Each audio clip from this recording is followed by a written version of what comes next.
আচ্ছা, আপনি 3 কেজি মিষ্টি নিয়েছেন। কত টাকা রাখছে? 1000 টাকা। প্যাকেট সহ ওজন দিচ্ছেন। এখন এরকম 3টা দাঁড়ান, এরকম 3টা প্যাকেট নিয়ে আসেন, আমি দেখছি। ঠিক আছে, আমিও দেখতেছি 3 কেজি 100 গ্রাম। হ্যাঁ, এখন আপনি এরকম 3টা প্যাকেট আনেন তো, দেখি কিরকম ওজন 3টা প্যাকেটের। 226 গ্রাম। তাহলে ওনাকে আপনি 1 থেকে 150 গ্রাম মিষ্টি কম দিয়েছেন। এটা কেন? আপনাদেরকে বহুবার বলা হয় প্যাকেটের ওজন 0 করে তারপরে মিষ্টি ঢালবেন, অথবা আপনারা কি করবেন, এই প্যাকেট কি 230 টাকা কেজি 60 টাকা কেজি হয়? এটা বারবার বলা হয় না? আপনারা দেখেননি? অভিযান প্রচার হয়েছে, দেখেননি? আমরা কি করি, আপনি যদি প্যাকেটটা দিয়ে ওজন দিতে চান, প্যাকেটটা দেখে 0 করবেন, তারপর ওজন দিবেন। আপনার এই রেস্টুরেন্টের, আপনার এই প্রতিষ্ঠানের কোনো কোয়ালিটি আপনি মেনটেন করতে পারেননি। আপনার যেখানে প্রোডাকশন হচ্ছে খুবই নোংরা, খুবই অপরিষ্কার। তার চেয়ে দুঃখজনক বিষয় হচ্ছে আপনি ওজনে কারচুপি করছেন। এটা সবচেয়ে দুঃখজনক বিষয়।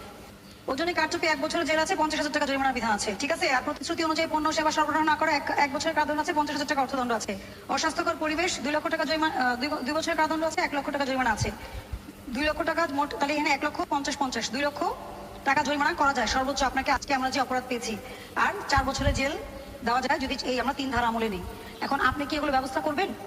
আপনি কি এগুলো ঠিক করবেন কিনা বলেন? ঠিক করলে আমি সেই অনুযায়ী ব্যবস্থা নিব। আমি আপনাকে 50,000 টাকা জরিমানা আরোপ করলাম, আজকে সতর্কতামূলক। শুধুমাত্র একটা ধারা আমলে নিয়েছি আমি, ওজনে কারচুপি।